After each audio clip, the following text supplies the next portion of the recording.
Hey, how's everybody doing? This is probably going to be my first YouTube video. Hope you enjoy it. It's going to be about Jehovah's Witnesses. We all know about them, don't we?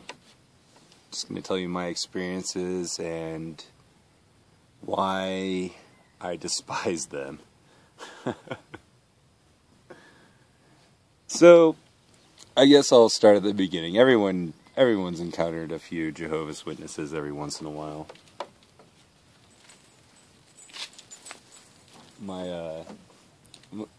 They used to come to my parents' house when I was a kid and stuff.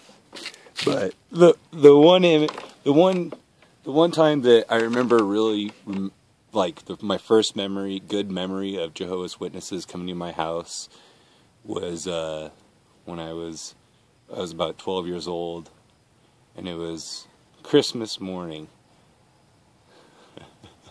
About 9 o'clock, maybe 10. The Jehovah's Witnesses drove up the driveway. My dad looked out the window. Knowing the Jehovah's Witness van, he immediately stripped to his underwear, to his whitey tighties, and my little sister was running around the house naked because it was bath time. You know, she was like 2 or 3 at the time. So it was great. The Jehovah's Witnesses came to the door, knocked on the door, you know. My dad opens the door and goes, "Hey, how you doing? Merry Christmas, come on in." And my little sister's running up and down the hallway naked, and my dad's standing there in his whitey tighties. It was, oh man, the expression on the Jehovah's Witnesses' face was, they turned white, like Ghost, right? They turned white as Ghost, and they're like, "Whoa, hi," you know, they're like, "Oh, sorry if it's a bad time," and my dad goes, "Oh no, it's Christmas, it's a great time, come on in." And they went from white to red pretty quick. and quickly scuttled off and went back to their minivan and drove away. So that was my first memorable experience of encountering Jehovah's Witnesses in this style. I've done that before too, man. So if you know it's a Jehovah's Witness, just get in your underwear. They'll leave you alone. It works every time. Strip down to your underwear, open the door, and act like nothing's wrong. They'll go away. So anyway, let me fast forward a bit here to 2007. My wife and I decided that we were going to get married, and we went to Korea for a year to go. She was over there teaching English, and I was studying martial arts, and studying English teaching English on the side. We were teaching English over there. Anyway, and you know, I was like, well, I didn't know what to expect about Korea. You know, it was a fascinating adventure going to a foreign culture for your first time. But one of the things that surprised me was that Korea is basically 50% Christian, and like 50% Buddhist, and they kind of blend the two. Sorry about one more second. They kind of blend the two, and you know, it's kind of weird. They're like Buddhist Christians, but there are a significant amount of Jehovah's Witnesses, and it's pretty terrible.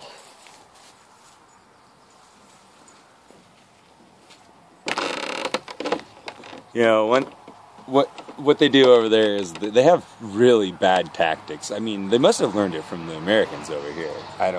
Because they're terrible. So what they do is they'll they're pretty typical. They'll get you at at the bus station or at the subway. In the subway, there's someone standing there outside the subway or whatever with their Bible, trying to ask you if you've been a sinner and yada yada yada.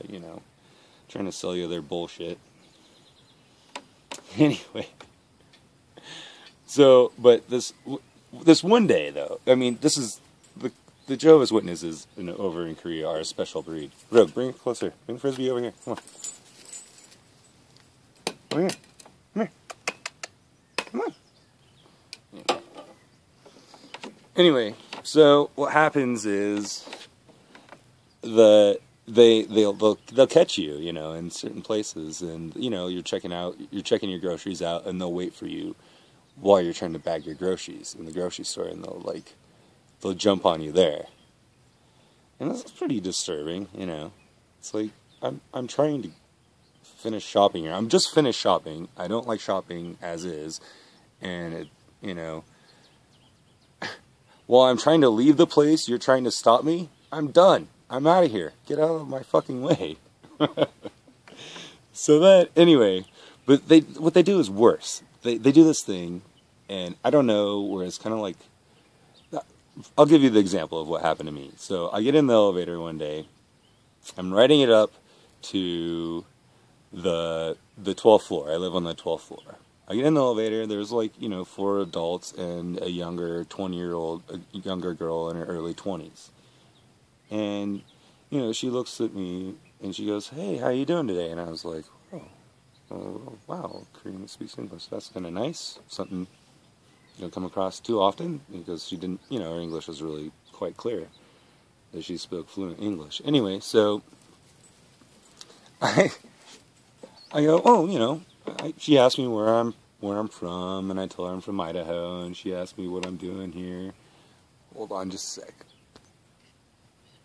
Alright, where was I? So anyway, I get in the elevator, and there's this 20-year-old Korean girl with all these I didn't know they were Jehovah's Witnesses yet. This is crazy. So, there's 4 adults and a younger woman in the elevator, and I'm going up to the 12th floor, and she starts talking to me. She says, "Oh, hi, how you doing?" I'm like, "Oh, good, nice day, whatever."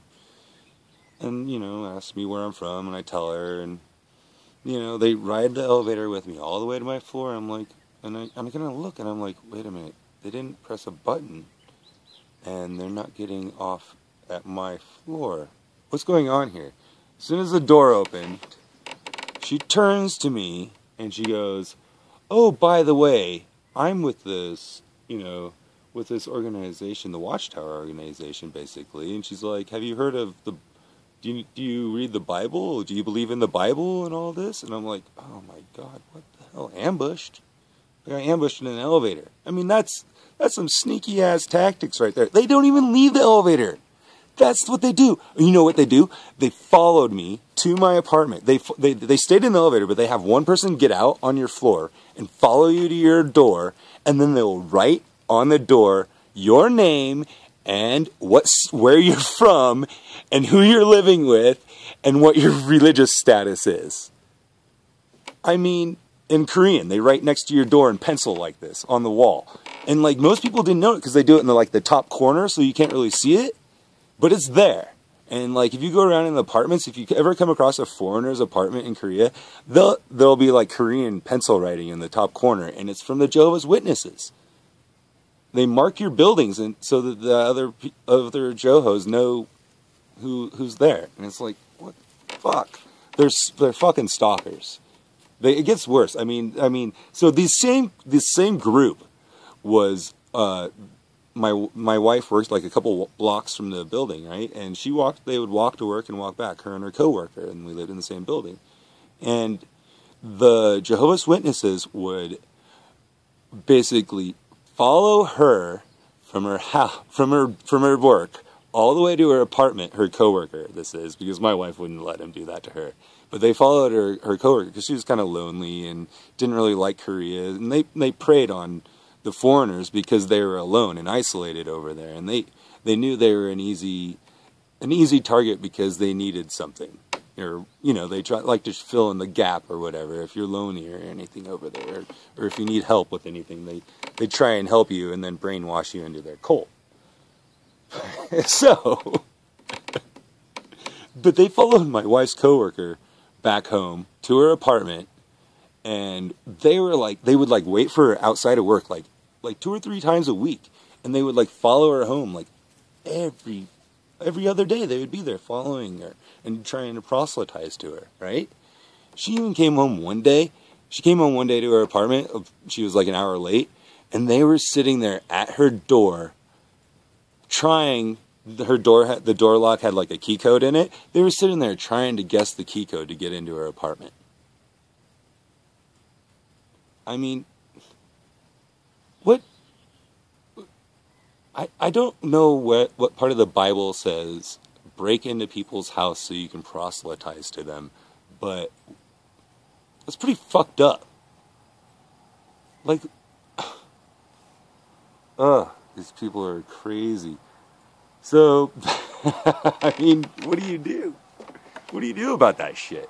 I mean, you can't really call the cops, because the cops won't do anything. They'll be like, well, whatever, they didn't get into your apartment, did they? Well, then they didn't do anything wrong. They were probably just concerned. There's some shit. They'll make up some bullshit anyway. The Jehovah's Witnesses would lie, I'm sure. So anyway, some hummingbirds. Anyway, so let me fast forward a little bit here, and then later. So later on, when my wife and I come back to the States, well, in Korea they would come to our apartment at like 9 in the morning on Saturday, or like 8 in the morning on Saturday morning after we had been up. We had just gone to bed like an hour before because we'd been up all night drinking, and they would like be banging on my door, hitting my doorbell, and you'd be like, don't roll over, because if you roll over and make any sort of sound, if they hear you at all, they will not go away ever. You have to get up and answer the door to make them go away. It was terrible. So when we came back, the Jehovah's Witnesses, I don't know, it was like the first month I was back here, they were already here. I mean, they were at my house. They were like, you need our brand of Jesus, And I'm like, no, I don't. And get the fuck off my property and go. Don't come back, is what I said. Don't come back. I don't want you on my property. Please leave. And so you know what they do? They would send a different church member about every month. And I would say the same thing to them. Don't come back. And what do? They send a different church member. They did this for about 6 months in a row. And finally, I got fed up with it. And one time this lady showed up, and I was like, I let my wife answer the door, and then I went to the window, and I screamed at her. I was like, hey, I've told you not to come to my property before. I've told over a dozen members of your church, you come out here in the same van, sending different people, like it's some sort of loophole that justifies you stalking me. So I told her not to come back, or I'd greet her with a fucking shotgun. Needless to say, they haven't been back since. I mean, that's what it came down to, though. I had to actually and I said, make sure you tell everyone at your church not to come back here. I was like, tell the rest of your members, don't send someone different either, because I'm on to your bullshit. And next time one of you fuckers shows up, I'll greet you with a shotgun. So don't come back here. They haven't come back. I don't have a gun, by the way, because I'm not like that. But I mean, it just sucks. I had to threaten them to stop them from coming to my house. Like, what the fuck? I tried asking them. I said, look, I don't want you coming here. Please don't come back. And they kept coming back. I mean, I was nice. I didn't scream at them. But man, they fucking pushed me to my limits. I mean, the last couple of times I was screaming at them pretty bad, telling them to, get the fuck off my property. And they don't listen. They don't listen unless you fucking threaten them. Yeah, stripping down in your underwear works pretty well too, but they'll just send someone different. They'll just send an old dude that won't care if you're in your underwear. So don't let these fucking people come to your house. Don't fucking try and reason with them. They're not reasonable. They're not. They're not gonna fucking be changed. They're not gonna change. They don't want to change. They're trying to change you. There's something wrong with that. You know? I don't know. I despise Jehovah's Witnesses. I don't want them near me. Don't want them near anyone I know. I think they're fucking stalkers. And it's terrible. So say no to Joe-Hos. Right, Jane? Alright. See y'all later. Peace.